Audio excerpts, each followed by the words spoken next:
What do producers think about freshman writer directors? So this is somebody that's written a script but has never directed a movie. Essentially, the scenario you're describing is one where somebody has successfully written a screenplay that people want to produce, and they also want to direct it, right? So, what are the implications of that, and is it a good thing or is it a bad thing? Right posture to take here is to just express that you would like to direct it, but that you're also willing to work with another director if the producer wants to bring one on board. This tells the producer that you're willing to work with them, you're going to be a team player if they do need to bring another director in to get the movie made, but that if the opportunity arises, you would be interested in talking to them about directing. Because here's the thing, first and foremost, picking a director is about getting the movie made. And typically that means picking a director that can attach cast. And if you've never directed, you don't have existing cast relationships, then you're probably not going to be able to attach cast. So it's just kind of a deal breaker if you're insisting on being the director if you've written it. You could be the greatest director in the world, but in this particular scenario, which by the way is the most common scenario, you're just going to be ice skating uphill to attach cast to the movie. For me personally, and this is a very common sentiment, if you have a screenplay and it's great and I have interest in it and you want to direct it, but there's nothing else on the package. There's no money raised. There's no like cast attached. There's no other pieces to the package. It's essentially just the script and the writer who wants to direct.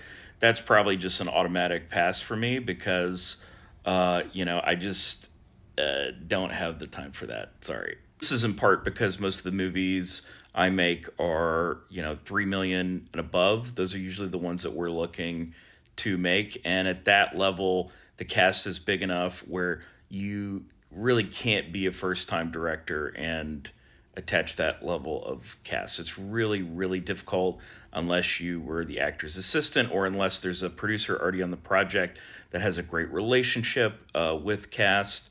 So it's not really a decision I'm making. It's because when you go to the agencies and start making offers at cast that is appropriate for $3, $4, $5 million movies, they look up the director and they look up your movies. And if you have nothing, or even if you have something and they look on IMDb, they look to see who you've worked with. And if you haven't worked with somebody recognizable in a previous project, like their red flags start going up and they're like, I don't want to throw my A-lister, at this brand new writer director. It could be a terrible situation on set. For the most part, I am not looking for writer directors unless I have already had direct experience with them in some other capacity, like maybe I've worked with them on another movie and they did something on that movie. Maybe they were the editor or, maybe they produced that movie. I have to have a deep knowledge of them and what they're capable of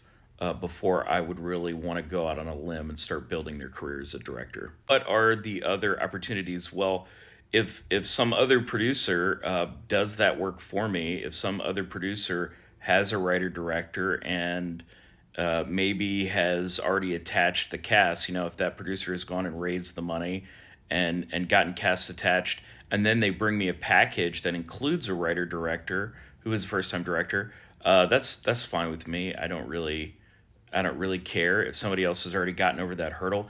It's the cast and the script that really have the most direct impact on the financing of a movie. A director is less important. A director becomes important once they're a theatrical director. Like if having a director attached, helps me get a theatrical release because they have a record of prior theatrical releases, then that is something that is of significance. But if the cast is already attached, I don't care if it's somebody who's never directed before or somebody who's directing for the 50th time. That's with my finance hat on, especially in that budget range. I mean, over $3 million, I'm going to bond the movie, and that reduces a lot of risk associated with a first time director, right? So as long as the cast is there, that establishes the base value of the movie. Other producers have a different approach. There's one producer I know who works at sort of lower budgets, and I'm trying not to be too specific, but he basically works with a lot of first time directors. And the answer is why. This seems like the dream scenario, right? A producer who likes working with first time directors. Well, what I've heard is that he's a producer who's like kind of a backseat director. So he wants to get you know, more inexperienced people so he can have a stronger hand in the process as a producer. It's the same reason that the studios hire newbie directors to direct their $200 million tent poles. It's because they don't have a lot of clout. They need that job. They need to prove something. They're not going to quit, and the studio can't control them. That is not how I work at all. I always want to pick a director that I like, who I think is right for the project, somebody that I want to work with. Like, this is so important. This is the number one asset you can have as you build your career in film is be someone that people want to work with. Don't don't pretend you're James Cameron and you're just so brilliant, but you're a giant asshole and everybody forgives you because you're so brilliant. I know people who've literally told me that is going to be their approach to directing, and guess what? They're not doing it professionally. My hope is always to pick someone that is intellectually interesting and somebody who has strengths, like literal strengths that I can write down bullet points and be like, they've done this in film, they've worked in post, they have done stunts, they are a cinematographer. They're bringing real skill sets to the director's chair where they have expertise that far exceeds my own. And I can defer to them and enjoy watching them bring those talents to the director's chair. And in the areas where they are weaker, I can step in and support them and either give them, my feedback, my opinions, or connect them with people that can help them learn and help them grow. So on the next movie, they're better at that thing. And, that's the fun is participating and supporting, not just in technical ways, but moral support, creative support, kicking around ideas. It just depends on who the person is. I mean, sometimes my role is sort of being a contrarian and giving just alternate options and being like, that's not the only way you can do it. You can do it this way. You can do it this way, and you let them pick. It's there's no benefit to being heavy-handed really at all. And if you end up where you're at that point with the director, you've probably picked the wrong director. As far as all the other stuff you mentioned, marketing, all that stuff, none of that really matters. It's a do or die job. So like, if the script is there, it doesn't matter if you're a first time director.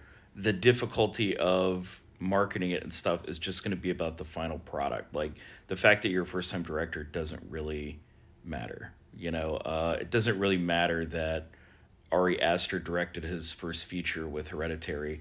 The end result was a banger and was probably very easy to market because that movie was terrifying. I also like a director who is being strategic about their career. I like that a lot.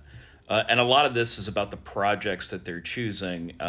One mentality I come across a lot that's just kind of I don't have the energy is somebody who has a script and they believe in it and they really believe in it and they're going to make it like hell or high water, and it's like a dark drama and they've never made anything. And it's like, look, dark dramas are one of the hardest kinds of movies to make. It should not be your entry point into the film industry or into a directing career.